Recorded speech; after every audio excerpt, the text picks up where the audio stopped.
Shalom à tous. Et c'est le révérend Melchisedec. Alors, j'aimerais parler d'un point en ce qui concerne Sophonie 3, verset 10, qui parle des dispersés au-delà des fleuves de l'Éthiopie. Et c'est suite à cela qu'on va exposer dans l'étendard du Midi, la première édition. Et moi, dans mon exposé, je veux parler sur un point qui est la promesse qui concerne les dispersés d'au-delà des fleuves de l'Éthiopie, qui est la grande tempête. Alors, je vais un peu prendre des points selon leurs origines et avant. Parce que les dispersés, il y a plusieurs peuples qui ont été dispersés. Notamment, il y a les Égyptiens, les Assyriens dont la Bible parle, le peuple de Hamath et les autres. Mais sauf que les dispersés de Sophonie 3, verset 10, parlent des dispersés enfants d'Israël, des tribus hébreux. Bien qu'on veut juste parler des Juifs, mais sauf que Juif signifie issu de Juda, ça parle juste du peuple de Juda.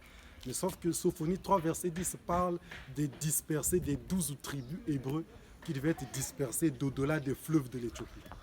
Alors la nation hébraïque a pris naissance, si on peut parler des Hébreux dont la souche d'Israël, c'est avec Abraham. Parce que hébreu signifie les fils d'Héber, vient de Hébroïm, donc issus d'Héber. Mais depuis l'an 1987 de l'ère des béliers, en ce qui concerne les positions des ères zodiacales, Abraham avait fait alliance avec le Seigneur jusqu'à l'an 1933 de l'ère des poissons, qui est 33 après Jésus-Christ. Le prophète William Branham dit que ça fait 1954 ans. C'est le temps à laquelle que l'Éternel a traité avec les Hébreux. Et de l'an 33, selon le calendrier douceur, à 1977, nous avons aussi 1954 ans, qui signifie que la même période que l'Éternel a traité avec les Hébreux, c'est la même période qu'il a traité avec les gentils. Alors, ces promesses de dispersés, ces promesses en ce qui concerne les dispersés enfants d'Israël, doivent prendre place après 1977. Parce que l'Éternel ne traite pas la même période qu'il traite avec les Hébreux, et c'est la même période qu'il traite avec les gentils. Alors, les dispersions ont commencé depuis Salmanassar dans les années 700, à partir de 729 à 721. Mais sauf que je ne vais pas trop rentrer sur ce point. Maintenant, la tempête dont je parle, c'est que quand ils sont dispersés par Salmanassar, ils ont été dispersés par Nebuchadnezzar en 3 phases. Ils étaient éparpillés, une partie est allée à Babylone, une partie a fui, ils sont allés en Europe, qu'on appelle le pays du Septentrion, mais une bonne partie était venue au pays du Midi. C'est ce que Ésaïe 11, verset 11 parle.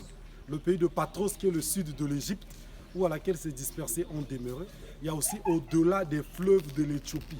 Sauf que quand nous parlons de l'Éthiopie comme nation, qui est le pays de Couche, n'a qu'un seul fleuve, qui est le fleuve Nil. Ils ont le Nil blanc et le Nil bleu. Mais le Nil prend ses sources au Rwanda, entre le Kivu, à l'est de la RDC. Mais quand on dit au-delà, nous rentrons dans le pays d'Ésaïe 18, c'est le pays qui est prédestiné. Et nous viendrons donner les détails sur ce pays.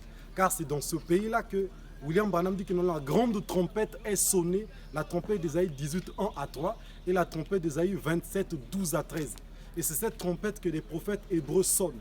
Mais sauf que ce prophète hébreu, c'est quel prophète?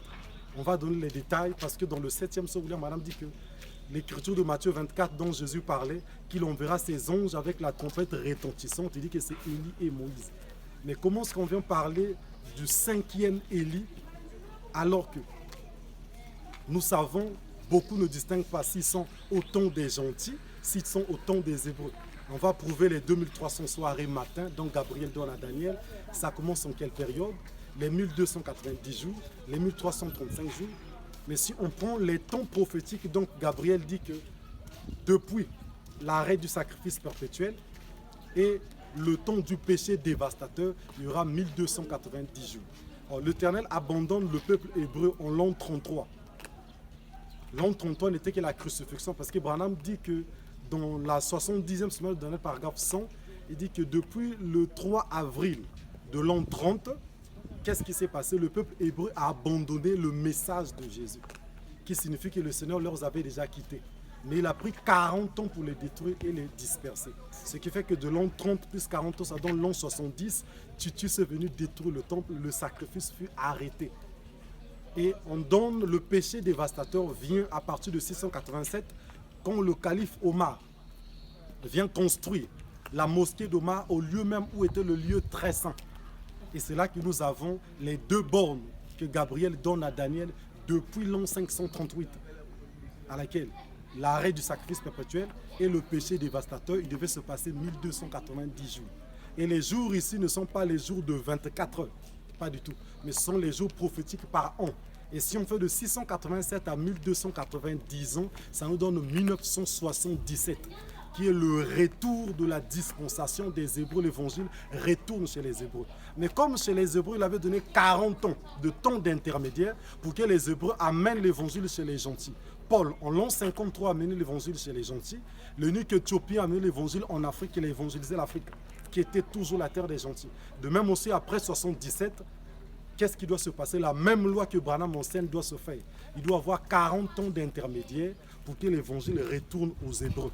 Alors les 40 ans de 77, on ajoute 40 ans, ça fait 2017. Pourquoi 2017? Parce que Branham avait annoncé un signe devait apparaître au ciel. Quand Dieu fait quelque chose au ciel, il l'accomplit aussi sur la terre. Maintenant, le problème, c'est que beaucoup pensaient seulement aux Hébreux khazars de l'Est, de l'Orient, à laquelle seuls les Juifs sont blancs, c'est-à-dire que non, ceux qui viennent de la Russie, ceux qui venaient de l'Allemagne. Mais seulement, il y a une minorité parmi ce peuple-là sont hébreux. Parce que la grande majorité, ce sont des Juifs de conversion. Ils ne sont pas des Juifs d'origine, des véritables Hébreux de sang. Mais la grande partie des Hébreux se situe en Afrique et partout ailleurs dans le monde. Voilà pourquoi quand l'évangile revient aux Hébreux, l'onction, cette présence du Seigneur doit descendre au pays du Midi, en Afrique centrale, précisément le bassin du Congo, au pays qui est coupé par des fleuves dont Ésaïe 18 donne la précision, doit oindre un prophète pour sonner la trompette qui va rassembler les Hébreux des quatre coins de la terre, afin d'accomplir Apocalypse 11, afin d'accomplir une partie de l'exode du retour vers l'Orient et du retour à Jérusalem. Donc c'est sur ce point que je voulais parler. Et lors de l'étendard du Midi, on continuera, on va donner plus de détails sur la grande trompette, sur des citations, sur l'histoire, sur la science, sur les âges de l'Église, et même sur des points zodiacaux, et sur la linguistique.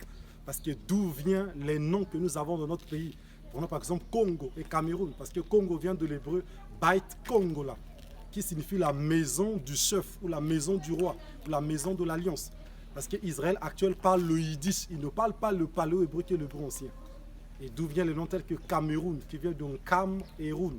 Nkam signifie ville bâtie sur la montagne, et Roun vient de Haruna, qui signifie Aaron. Et les détails, prochainement, on va donner plus de précision. Que Dieu vous bénisse.